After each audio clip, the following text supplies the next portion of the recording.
Hello. तो चलिए, आज आप सब कैसे हैं। और आज की हमारी क्लास है एनसीएफ। एनसीएफ बहुत ही महत्वपूर्ण टॉपिक है। यहाँ से हर एक एग्जाम में क्वेश्चन आता है। तो चलिए हम एनसीएफ पढ़ते हैं। एनसीएफ 2005। एनसीएफ का कभी कभी फुल फॉर्म पूछ लेता है कि नेशनल करिकुलम फ्रेमवर्क 2005, यानी राष्ट्रीय पाठ्यचर्या की रूपरेखा। यहाँ से देखिए, ऐसा कोई एग्जाम नहीं जहाँ से एनसीएफ से क्वेश्चन नहीं देगा। एनसीएफ क्यों लाया गया?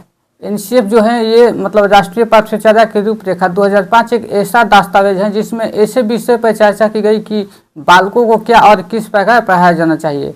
एनसीएफ इसलिए लाया गया कि बच्चों को हमें किस प्रकार से शिक्षा देनी चाहिए।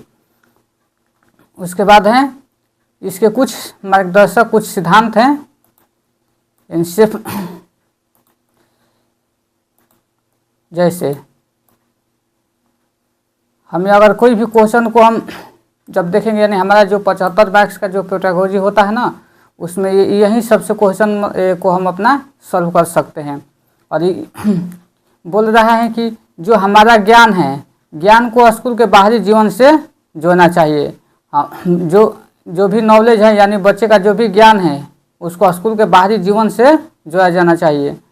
उसके बाद है कि जो पढ़ाई की जो रटंत प्रणाली से मुक्त किया जाए, यानी बच्चे को रूट लर्निंग नहीं सिखाना है, उसको इससे प्रणाली से मुक्त किया जाए, बच्चे करके सीखे। उसके बाद है पाठ्यचर्या की जो हमारी जो पाठ्यचर्या है उसको पाठ्य पुस्तक केंद्रित ना हो, यानी जो टेक्स्ट बुक है सेंटर्ड नहीं होना चाहिए। यानी उसके बाद है विद्यालय में दी जाने वाली शिक्षा को विभिन्न प्रकार की गतिविधियों से जोड़ा जाना चाहिए, यानी बच्चों को एक्टिविटी के साथ शिक्षा देनी चाहिए। उसके बाद है राष्ट्रीय मूल्यों के प्रति आस्थावान विरासत तैयार किया जाना चाहिए, यानी student should be prepared for national value, यानी बच्चे क्या करें, अपने राष्ट्रीय मूल्यों के प्रति वो उसको वैल्यू करे, उसके प्रति वो बच्चे तैयार रहे।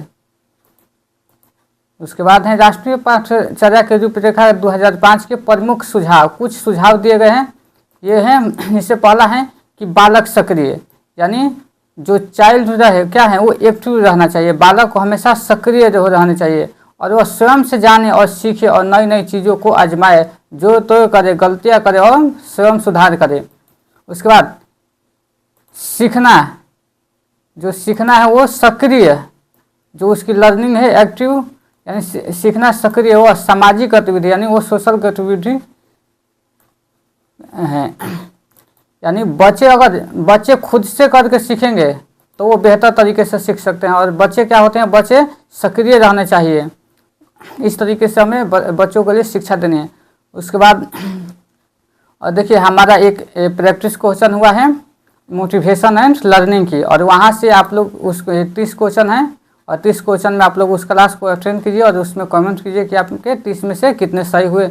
उसके बाद है सीखने में यांत्रिकता बार बार नहीं होनी चाहिए, यानी जो सीखने में है यांत्रिकता, यानी जो बार बार उसको रिपीटिव नहीं होनी चाहिए, नहीं तो बच्चा बोर हो सकता है। उसके बाद है सीखने का डर है, अनुशासन है, डिसिप्लिन की जगह आनंद व संतोष से जोड़ा जाए, यानी बच्चे को डर और अनुशासन में नहीं, बच्चे को डिसिप्लिन में नहीं रखना है। बच्चों को जितना बच्चे आनंद रहेंगे, संतोष रहेंगे, वो बच्चे वो जल्दी सीख लेंगे। उसके बाद बालक को स्कूल, घर, समुदाय आदि सब जगह महत्वपूर्ण मान जाए और उसकी भाषा संस्कृति को भी सम्मान दिया जाना चाहिए, यानी बच्चे की जो मातृभाषा है उसको क्या दिया जाए, उसका सम्मान दिया जाए। बच्चे मातृभाषा में जल्दी सीखते हैं। उसके बाद है जो प्राथमिक स्तर पे हैं, प्राथमिक स्तर यानी जो प्राइमरी लेवल है, इससे पाठ्यचर्या की सभी गतिविधियों में भाषा व गणित का महत्वपूर्ण स्थान माना जाता है। जो हमारी प्राइमरी लेवल है, जो प्राथमिक स्तर का जो है लेवल, उसमें भाषा व मैथ, जो उसकी लैंग्वेज है और जो उसके मैथ है, उसका महत्वपूर्ण स्थान माना जाए। उसके बाद है बहुभाषिकता है कि जो कक्षा जो हमारी कक्षा में शिक्षण 3 भाषा यानी त्रिभाषा की वकालत करता है, यानी त्रिभाषा यानी जो बच्चे की जो मातृभाषा है उसके जो स्कूल की भाषा है ये सब उस सारे भाषा को हमें उसको जोड़कर शिक्षा देनी है। इसके बाद है जिस भाषा के 4 कौशल की बात है, यानी भाषा के 4 भी कौशल, जैसे सुनना, बोलना, पढ़ना, लिखना, ये कभी कभी ये भाषा के 4 कौशल। यहाँ से देखिए हिंदी में भी आता है, जो पूछता है कि कभी कभी इसका क्रम से सजाने को बोल देता है। तो भाषा को हम क्रम से सु बो प ली, यानी सुनना, बोलना, पढ़ना, लिखना। उसके बाद है किसी भी प्रकार की सूचना को ज्ञान मानने से बचा जाए, यानी जो भी है किसी प्रकार की जो सूचना है उसको ज्ञान मानने से बचा जाए। उसके बाद है कि विद्यार्थियों को दी जाने वाली शिक्षा सूत्र, जैसे ज्ञात से अज्ञात की ओर, मूर्त से अमूर्त की ओर आदि शिक्षा सूत्रों का अधिक से अधिक प्रयोग करें। यानी बच्चे पहले जाने, यानी नोन टू अनोन।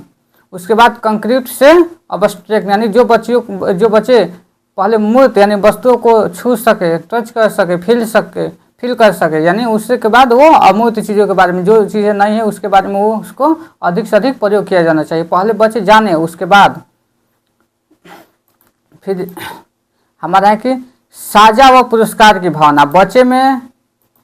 बच्चे में साझा और पुरस्कार की भावना को सीमित किया जाए। बच्चों को ज़्यादा सजा नहीं देना है और ना ही उसको पुरस्कार की भावना रखना है। पनिशमेंट को भी सीमित किया जाए।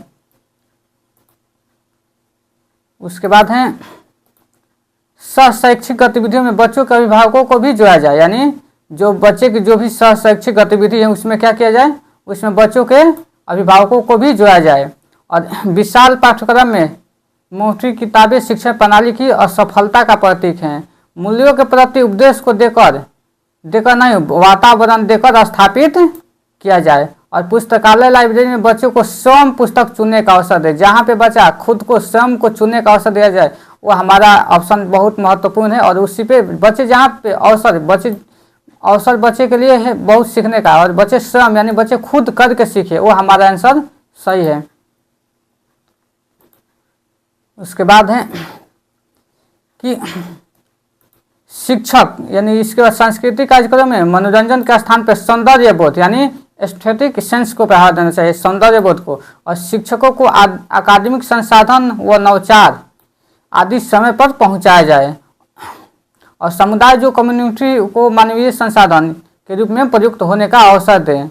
उसके बाद मानसिक योग्यता व स्तर के अनुसार प्राथमिक का निर्धारण करना। और बालक के चहुमुखी विकास, यहाँ से देखिए ये जो हमारा है बच्चों के चहुमुखी विकास यानी ऑल राउंड डेवलपमेंट, यानी जहाँ पे बच्चे का चहुमुखी विकास हो रहा है वो हमारा ऑप्शन बेस्ट है, वही हमारा ऑप्शन सही होगा।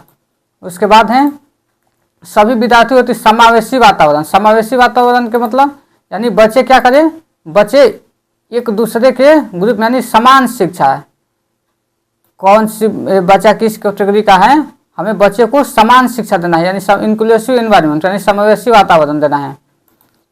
उसके बाद इसके जो हमारा एनसीएफ है, एनसीएफ 2005 है, ये 5 विधियों पर जोर देता है। वो कौन कौन सी विधि है आइए देखते हैं। उसके बाद है करके सीखना यानी लर्निंग बाय डूइंग।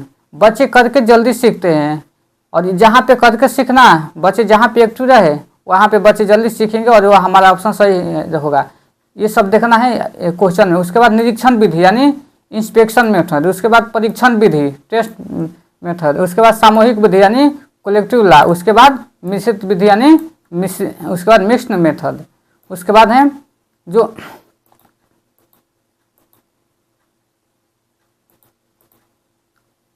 एनसीएफ 2005, जो हमारा एनसीएफ 2005 है वो शिक्षक के प्रति दृष्टिकोण शिक्षक ज्ञान का स्रोत नहीं बल्कि एक ऐसा सुगम करता है जो सूचना के अर्थबोध में बदलने की प्रक्रिया में विविध उपाय द्वारा बच्चे हेतु सहायक है।